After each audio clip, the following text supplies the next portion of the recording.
लालू जी, योगी जी, इस बार तो मैंने इतनी बरसात की कल्पना ही नहीं की थी। इतनी ज्यादा बारिश हुई है इस बार की मेरी पूरी की पूरी धान की फसल बिल्कुल पानी में डूब गई। अब क्या करा जाए? जो धान की फसल थोड़ी बहुत ऊपर पानी से दिख रही है उसी को काट के बाहर निकाल रहे हैं। मोदी जी, आपका ये खेत तो बिल्कुल तालाब बन गया। लग ही नहीं रहा है कि इस खेत में आपकी लहराती हुई धान की फसल थी। ये तो बिल्कुल तालाब बन गया। अब देखो, इस धान की फसल से थोड़ा थोड़ा अनाज ऊपर को दिख रहा है, वही लोग अपना लोग काट के बाहर निकाल रहे हैं। चलो जल्दी जल्दी निकालो। हम आपकी इतनी ज्यादा सहायता कर रहे हैं, कम से कम मजदूरी सही कर देना। लालू जी, सहायता का भी नाम ले रहे हो और पैसे भी ज्यादा मांग रहे हो। अरे मोदी जी, मुझे तो इस पानी के अंदर खड़े होकर धान की फसल काटने में बड़ा दिक्कत हो रही है। ऐसा लग रहा है इतने ज्यादा पानी में कहीं कोई मगरमच्छ या सांप ऊप न आ जाए। वैसे मोदी जी, अगर इतनी ज्यादा बारिश नहीं होती तो आपकी इस बार की धान की फसल में बहुत अच्छी पैदावार होती।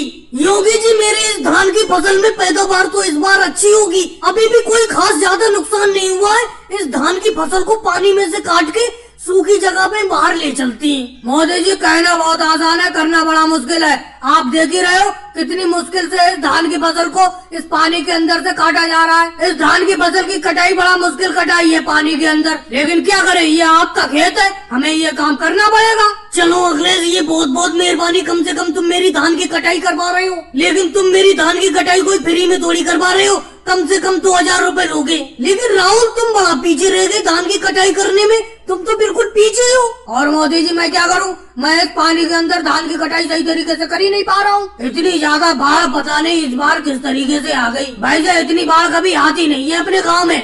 राहुल, क्या कह रहे हो? किस तरीके से बाढ़ आ गई? अरे बाढ़ तो आती जाती रहती है अपने इस गांव में। जिस साल ज्यादा बारिश होती है उस साल बाढ़ आ जाती है। तुम्हें तो मालूम ही है कि आज से 5 साल पहले तो मेरी धान की पूरी फसल बेकार हो गई थी बाढ़ में। इस बार तो फिर भी मेरी धान की फसल थोड़ी थोड़ी ऊपर पानी से दिख रही है, जिसकी वजह से अपना लोग धान की कटाई कर पा रहे हैं। अगर ये धान की फसल पूरी तरीके से बाढ़ में डूबी हुई होती तो सोचो कितना नुकसान होता। और भाइयों को वीडियो को लाइक करो, चैनल को सब्सक्राइब करो।